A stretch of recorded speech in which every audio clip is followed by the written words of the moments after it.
Finally, he could bear his secret no longer. "Look," he said, "I wouldn't tell you this except I know you're just a kid with no important connections. I'm plenty careful who I talk to, but I reckon I can trust you, right?" "Sure," I said.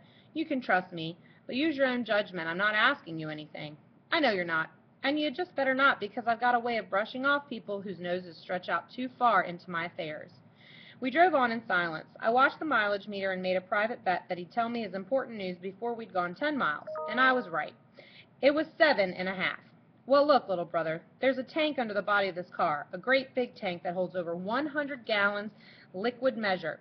Would you have a guess as to what's in it?" I shook my head. I knew well enough what was in his mysterious tank, but I played the simple peasant.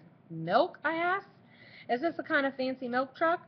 That made him laugh pretty hard. It was obvious that his feelings of superiority over a dumb little yokel was making him feel good. "No, it's not milk, my young friend. It's hooch. The finest, most expensive hooch to make its way into the States down at New Orleans. And you want to know something else? Under that upholstery on the doors, there are flat containers, nice big flat containers, and they don't hold milk either." He winked at me and chuckled again. His face was very pink and had a self-satisfied look. "I run a big risk, of course. That's the reason they pay me the kind of wages I get." He glanced from his good-looking suit and polished shoes to the outlandish clothes that Pete Harris had given me when I started to work in the carnival. "If I named you the money I'll get for this trip, your mouth would fall open. But it's the risk that gets me the big money." "The risk of government agents stopping you, I suppose?" He didn't seem to realize that I was asking a question. He was feeling too good. "That's it, little brother. That's the risk. The dirty feds. But they start chasing me, and you know what I do? Any idea?" "No," I said, knowing that the whole affair was about to be made clear for me. "Well, sir, I get this old cad up to 90 miles per hour. There ain't a car in the whole government that can match that speed.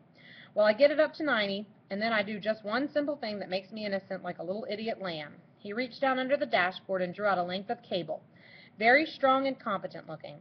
"I just give this cable a quick pull, and every drop of hooch in the big tank and in the side one spills out on the road. Every drop. Nothing left but empty tanks. It's not against the law to have empty tanks in your car if all the hooch is out on the road." I glanced at the rearview mirror and tried to imagine what it would be like to see a federal car bearing down upon us. "Have they chased you often?" I asked, feeling pretty sure that Charlie was no longer sensitive to questioning. "Matter of fact, no, but there's always a first time. I'm expecting it any day, and believe me, little brother, I'm ready for him." "How will you recognize them?" I asked, genuinely interested. "Hell, you can smell 'em," Charlie answered airily. I felt that answer needed some explanation, but I didn't care to seem too curious. "Must be a pretty exciting job," I said, trying to look envious. Charlie was pleased with me. "It is, my friend. Pretty exciting and pretty dangerous. But then, you want to make big money, you got to take big chances. That's me. I'm not in this game for peanuts. I give you the right to believe that or not." "Oh, I believe you," I said. I felt I could afford a little buttering up for Charlie. After all, Joey and I were getting a wonderful ride, a ride we were enjoying immensely. Once, when I glanced back at Joey, he met my look above the top of his comic book and gave me a wink that contorted half his face.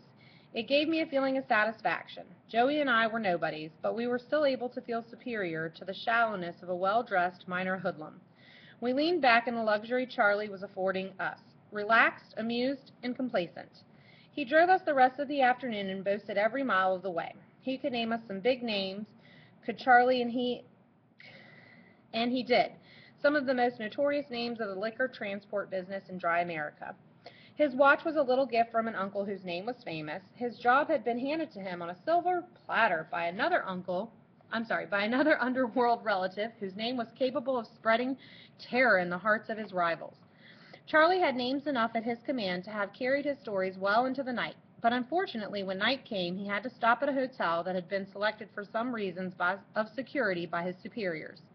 I would gladly have thanked him and said goodbye when we climbed out of his car, but Charlie wouldn't have that. He was taking us to supper. He left the big car at the hotel, and then the three of us went to a small cafe down the street where Joey and I, with the caution of people who have gone hungry, ordered the cheapest item on the menu, and Charlie had a sizable steak. I knew I couldn't afford it, but a certain pride, maybe a slight spiritual kinship with Charlie, made me feel that since my wallet was stocked with the $20 earned at the carnival, I should pay for his supper in return for the lift he'd given us. But Charlie would have none of that. "Not on your life, little brother," he told me. "I got plenty of this folding stuff and more on its way. This two-bit supper is on old Charlie. And so that was settled. After eating, we sat at the table for a long time, Joey and I paying for our supper by listening attentively to Charlie and being dutifully impressed. Then Charlie drew out his wallet to pay for our meal, and he was put out that he had nothing smaller than a $20 bill. I hate to give her a 20 for this chicken feed, Bill, he said, but it's the smallest I have. He began searching through all his pockets with some irritation. The streak that had spurred me to show off by offering to pay for Charlie's supper again came to the fore. I didn't like Charlie much. I didn't ever expect to see him again, but I somehow had to let him know that I had a wallet too, that I carried big money around with me just like any gangster, hired flunky who couldn't keep his mouth shut. I said, well, if it's change for a 20 you want, I got it here. I took out a $10 bill, a 5, and 5 singles. Charlie was impressed. Say, you're doing all right, little brother. He gave me his 20 with a flourish, took my bills, and left one of them as a tip for the waitress. It amounted to something like 50% of the bill. I think she was surprised. Joey and I left Charlie outside the cafe shortly afterward and began to look for a house where we might find a bed for the night. Deep uneasiness began to grow inside me. I noticed that Joey looked grave too. I suddenly wondered if I could offer a $20 bill in payment for a 50-cent bed for the night, which was as much as we could afford to pay. Joey apparently knew what I was thinking. I have 5 singles and 3 quarters, he said shortly. We had been living so far on the nickels and dimes Joey had collected on the carnival grounds for his singing. I could see he was irritated with me, and I didn't blame him. In a run-down section of town, we found a place where a family would rent a bed for 50 cents. Joey paid for it the next morning, and when we found a cheap cafe farther on, he paid for our breakfast too. We traveled by foot most of the day, getting only a short ride or two between towns. The weather was getting slightly colder. One man who gave us a lift told us that the northern cold was reaching down into parts of Texas. I glanced at Joey's worn-out shoes and remembered something that had been on my mind when we left the warmth of Louisiana before we reached snow country. I had to see to it that Joey had warm overshoes.